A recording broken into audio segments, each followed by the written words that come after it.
Hello friends, welcome back to my YouTube channel Finology school, जिसमें हम चर्चा करते हैं बेसिक स्टॉक मार्केट के बेसिक्स इंफॉर्मेशन के लिए।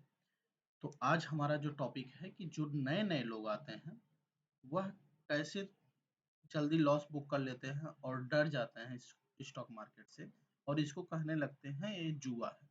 ठीक है। तो स्टॉक मार्केट सबसे पहले समझ लीजिए जुआ नहीं है।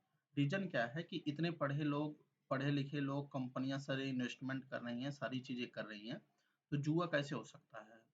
ठीक है। क्योंकि लोगों के पास जो आ रहे होते हैं इसके फंडामेंटल्स को ही पढ़ के आ रहे होते हैं। ठीक है। तो आइए हम कुछ टॉपिक पे डिस्कस करते हैं कि क्यों नए नए लोग जो आते हैं वह लॉस क्यों बुक करते हैं। ठीक है। तो देखिए, हम एक एग्जांपल लेते हैं इरिडा का। इरिडा को आप देखेंगे,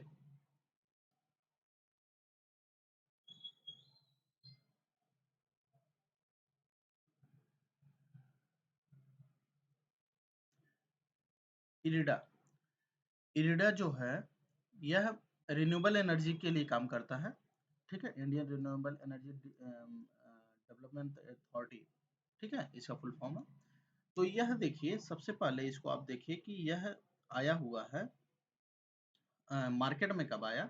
यह आया 29 नवंबर को आया हुआ है। और कितने रुपए में आया? 50 रुपए में लगभग आया है। ठीक है। जो मार्केट में लिस्ट हुआ लगभग 50 रुपए में ये लिस्ट हुआ। ठीक है।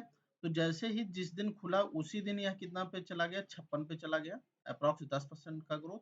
ठीक है, उसी दिन। और इसके बाद आप देखेंगे कि लगातार लगातार 4 दिन तक 111 रुपए। अब आप सोचो कि किसी बंदे ने 6 रुपए लगाए 29 तारीख को, 50 रुपए लगाए 29 नवंबर को, और इसको मिल गए 113 रुपए मिल गए।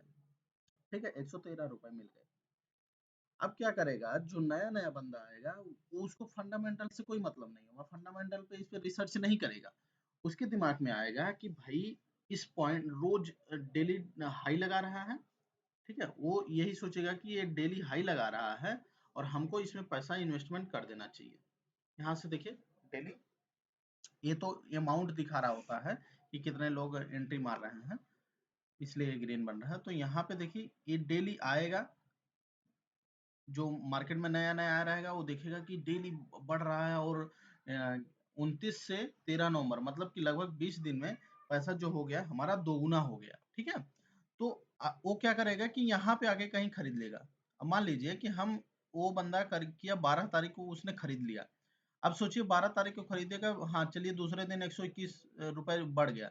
अब धीरे धीरे मार्केट देखिए गिरने लगा है।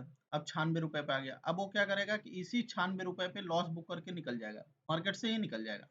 ठीक है। अब देखिए उसके लिए कितना लॉस हो जाएगा कि 123 रुपए से 96 रुपया भागने चालू हो जाएगा, क्योंकि उसका लॉस होने लगेगा। अब उसको लगेगा कि इस कंपनी में रहना सही नहीं है। ठीक है। अब जो फंडामेंटल्स और इन सब चीजों को पढ़े हैं वो निकलेंगे नहीं, भले लास्ट में यहाँ पे वो इन्वेस्टमेंट किए हैं। लेकिन आप देखो कि इस पॉइंट पे हम आए तो 17 जनवरी को लगभग एक महीने बाद फिर वह मार्केट लगभग पिछले प्राइस के बराबर आ गया। ठीक है। अब क्या करेगा, इसको क्या बोलते हैं कि जब कुछ ऐसे ऐसे शेयर्स होते हैं कि उसके जो फंडामेंटल्स स्ट्रांग होते हैं लेकिन उसमें भी प्रॉफिट बुकिंग आएगी ना। अब सोचिए जो 56 रुपए में खरीदा होगा उसके के लिए तो पैसा दोगुना हो गया, तो वह तो बाहर जाएगा ही। फिर से बाद में एंट्री करेगा कुछ दिन बाद, क्योंकि हर शेयर में होता है करेक्शन, होता है करेक्शन का मतलब कि एक बार जब बढ़ेगा तो फिर इसके बाद धीरे धीरे डाउन होगा, फिर बराबर हो जाएगा पैसा, फिर वो बढ़ेगा। क्योंकि जो थोड़े से पैसे लगाए रहेंगे उनके तो पैसे दोगुने हो चुके हैं, तो मार्केट से बाहर जाएंगे ही। अब यही चीज यहाँ पे देखिए, यहाँ से आने के बाद यहाँ पे कोई अब बंदा देखे यहाँ पे एंट्री कर लिया, अच्छी बात है। इस पे कर लिया 127-28 पे, अच्छी बात है। तो यहाँ से कर लिया। अब कुछ ऐसे बंदे आएंगे जो 213-14 इसके आसपास खरीदेंगे। अब सोचिए 204 पे कोई खरीदेगा, क्योंकि इधर देखिए हमेशा ग्रीन कैंडल बना हुआ है तो हमेशा पॉजिटिव होगा। अब जो 204 पे वो खरीदेगा और मार्केट अब यहाँ पे आएगा 120 के आसपास, तो पूरा बर्बाद हो जाएगा। अब वह बंदा खरीद क्यों रहा होगा? वो इसलिए खरीद रहा होगा क्योंकि वो सोच रहा होगा कि अब तो हमारा पैसा 4 गुना होगा। लेकिन ऐसा नहीं होता है। जब कोई मार्केट में एक आप सोचिए कि 50 रुपए का है, वह 250 चला गया, मतलब 400-500 गुना बना देगा, तो बहुत बड़ी बात हो गई ना। तो उसमें सब लोग भागेंगे, जो पुराने वाले रहेंगे कि बेच-बाच के भागेंगे। अभी जैसे आप ही मार्केट में गए हो, तो अगर आप ये जान रहे हैं कि सब्जी 50 रुपए किलो से अधिक नहीं जाएगी और आपको 250 कोई रुपया दे रहा हो, तो क्या आप वहाँ पे मार्केट में और सोचेंगे कि 300 रुपए हो जाए? वो तो दे के भागेंगे। हो सकता है कुछ क्वांटिटी रखे, बाकी सब बेच के भागेंगे। तो वैसे ही यहाँ पे देखिए, अब कितने लोग जो होंगे, जो रिटेलर्स, जो अच्छे इन्वेस्टर्स होंगे, वो इसका वेट करेंगे, इतने पे चला गया, वो वहाँ पे बुक करके बाहर चले जाएंगे, और फिर उनको मालूम है कि धीरे धीरे मार्केट नीचे आएगा ही।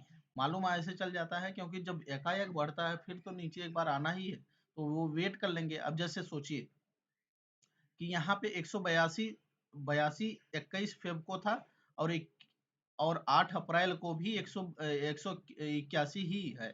ठीक है, क्योंकि नीचे ऊपर जाके हुआ। तो आप सोचो, चाहे किसी बंदे ने 16 फरवरी को खरीदा हो, चाहे 8 अप्रैल को खरीदा, उसके लिए तो बराबर ही पैसा पड़ा। तो फंडामेंटल्स को हमको पढ़ना ज़्यादा ज़रूरी होता है, जिसकी वजह से हम अच्छे डिसीजंस ले पाते हैं। धन्यवाद। ऐसे हम बेसिक टॉपिक पे आपको वीडियोज़ देते रहेंगे।